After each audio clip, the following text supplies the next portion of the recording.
day 3 na po nung ginagawang bagong project dito sa harap ng bahay ni Gwen. Pinag-uusapan yung kung ilan pa yung idadagdag sa bakal kasi lahat yan may tie beam sa ibaba. Tingnan nyo naman mga Gwen kung gaano katibay yung ilalagay na poste. Yung bakal ay mga malalaki. Nakahanda siya sa anumang bagyo at saka kung lilindol pa, nakaready na yan. Aalis pa lang nila Kuya Carpenter at nung team niya at ito na yung mga nagawa nila. Am I really that much to handle?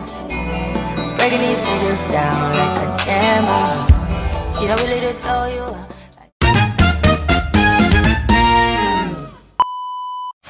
Mga Gwen, day 3 na po nung ginagawang bagong project dito sa harap ng bahay ni Gwen.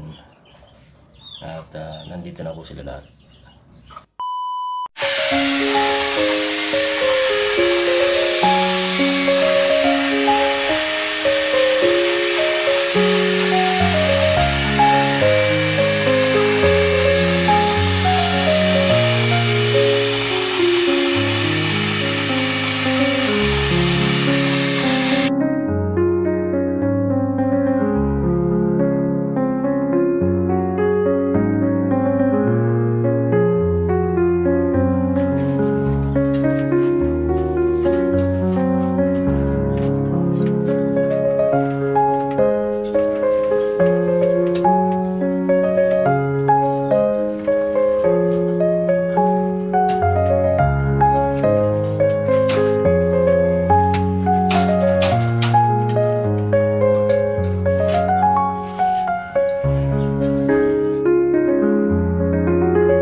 Dalawang tayong poste na, tapos pang tatlo to.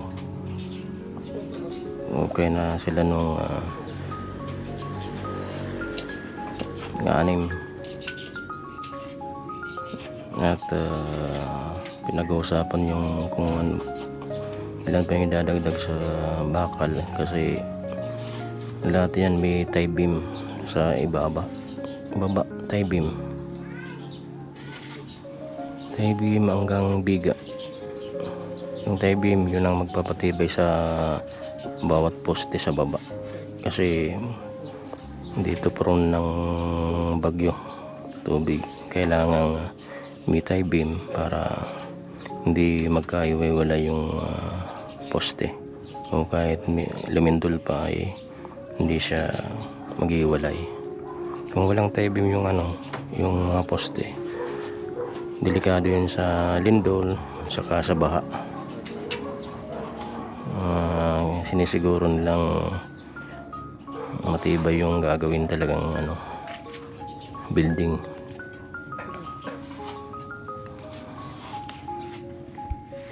Yung posting ginagawa ay composition ng ito 16 mm palibot, dapat yan 16 mm at yung nasa gitna ay 12 mm. Yung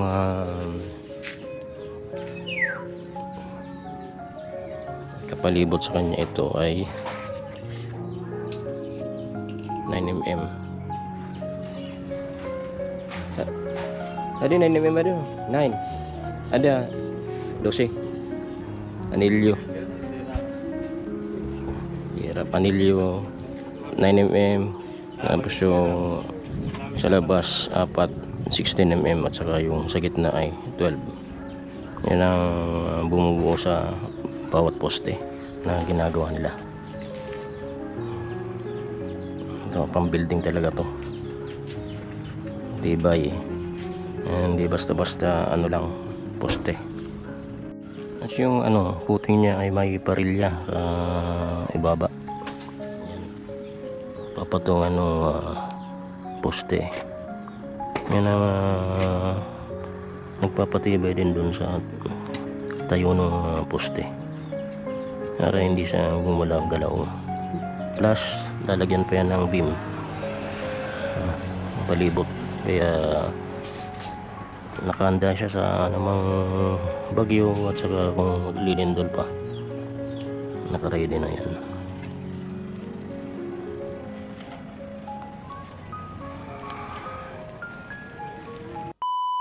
Yan mga Winnie, at natapos na po yung kalating araw sa pang 3 araw na trabaho dito sa bagong project ni Gwen sa harap ng bahay niya. Kaalis pa lang nila Kuya Carpenter at nung team niya, at ito na yung mga nagawa nila. Kapag okay na sila ulit ng dalawang hukay, yung isa ay binagyan na ng parilya, at mamaya tatayo na ulit yung isang poste. May dalawang poste na yung nakatayo, pero may mga na yan, hukay doon, may hukay na doon. Dito na lang sa mismo harap ng bahay ni Gwen yung lapang hukay. At ito yung ilalagay nila pamaya sa may parilya. Yan.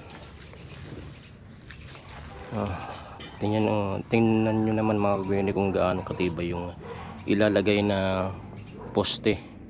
Yung bakal ay mga malalaki, hindi katulad ng ibang ginagawang poste na basta lang itayo para magkaroon ng pundasyon.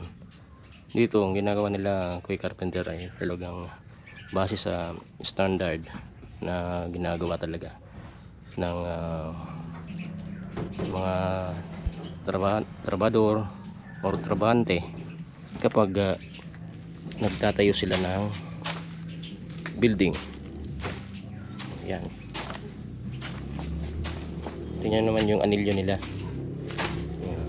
Sa baba maliit, palaki ng palaki, pero yung hindi na magkadikit, may distance yan.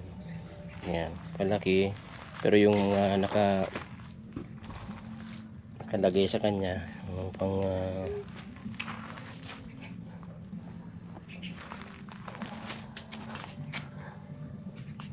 ay mga malaking kabilya, 9mm yan.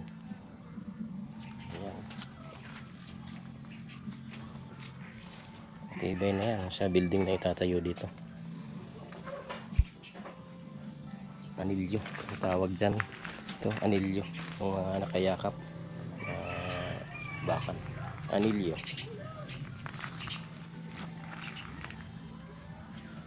Ayan. Siguro sa Lunes na lang ako bibili ng karagdagang bakal na gagamitin dito. Medyo marami-rami na yun. Dun sa unang lista ay madadagdagan pa yun, yung mga bakal, kasi kasama na dun yung tie beam, tapos biga palibot sa first floor, tie beam dito sa ground floor palibot, tapos yung slab na ilalatag na para sa slab. Yan, abangan na lang po mga kagwini kung ano yung mga susunod na mangyayari dito sa panibagong project na ginagawa dito sa harap ng bahay ni Gwen. A few moments later. Yan mga kagwini, at nandito na sila sa panghapong gawain dito sa project bagong project ni Gwen. At ang gagawin nila ay halo ng semento para sa puting.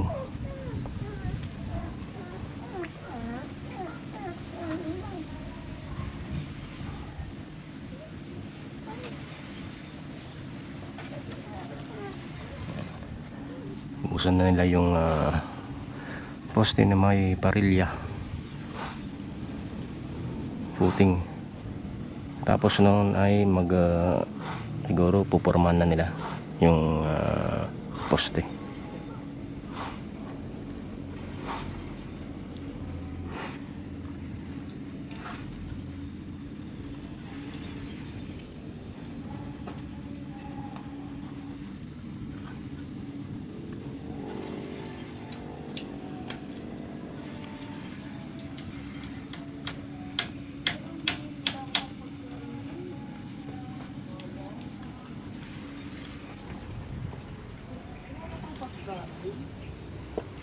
Yan sila maghahalo.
At tapos na po yung pang-3 araw ng trabaho nila Kuya Carpenter.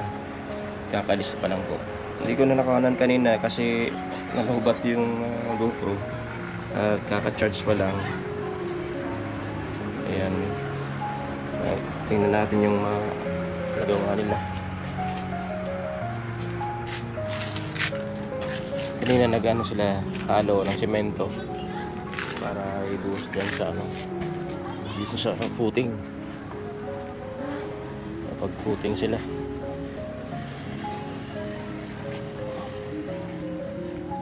ayan isa.